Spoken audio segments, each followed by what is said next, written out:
जिसमें राजस्थान के राजसमंद जिले के एक गांव की 4 साल की बालिका जिसका नाम किंजल है, वो बार बार अपने भाई से मिलने की जिद कर रही थी, जबकि वास्तव में उसका कोई भाई था ही नहीं।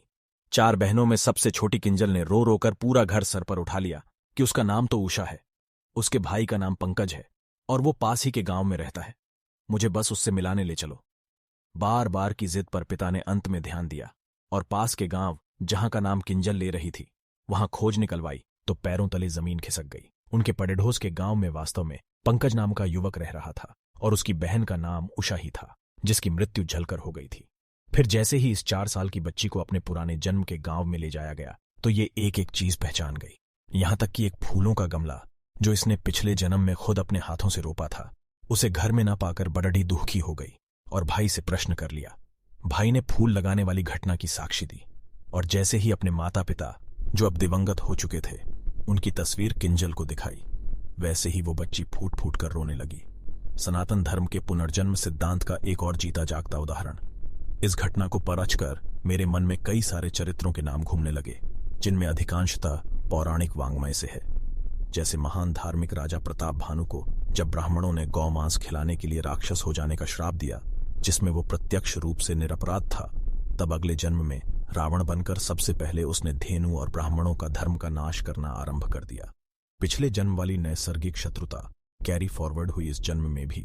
जैसे दंभोद्भव नामक राक्षस नर नारायण ऋषियों से बैर रखता हुआ उनसे सदैव युद्ध में पराजित हुआ और फिर अगले जन्म में सूर्यपुत्र कर्ण के रूप में जन्म लेकर कृष्ण अर्जुन, जो कि नर नारायण के ही स्वरूप थे, उनके प्रति विशेष शत्रुता रखने लगा और अंत में इनके द्वारा ही युद्ध में परास्त होकर मृत्यु को प्राप्त हुआ।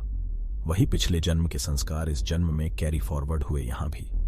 जैसे महान विष्णु भक्त चित्रकेतु गंधर्व को श्राप के कारण अगले जन्म में वृत्रासुर नामक राक्षस के रूप में जन्म लेना पड़े रहा, किंतु राक्षस के शरीर में भी अजस्त्र श्रीमन्नारायण भगवान का ही स्मरण करता रहा और अंत में वज्र से प्राण त्याग कर भगवान के चरणों में लीन हो गया। यहां भी पिछले जन्म का प्रभाव यहां भी कैरी फॉरवर्ड हुआ। चलिए, हम पुराणों में वर्णित कथाओं की मान्यता पर तो संदेह व्यक्त कर सकते हैं, पर हमारे आज के समय में जो इतने सारे पुनर्जन्म के सत्य उदाहरण देखने में आते हैं, उसके बाद तो सनातन धर्म और इसकी प्रामाणिकता को शत शत नमन करने की आवश्यकता है। ज्योतिष शास्त्र भी हमारी जन्म कुंडली के पंचम भाव को पूर्व जन्म का भाव और नवम भाव को अगले जन्म का भाव कहा गया है। और जहां तक मेरा अध्ययन है, संसार में केवल सनातन धर्म में ही पूर्व जन्म और अगले जन्म के सिद्धांत को डिंडिम घोष करके प्रतिपादित करता आ रहा है।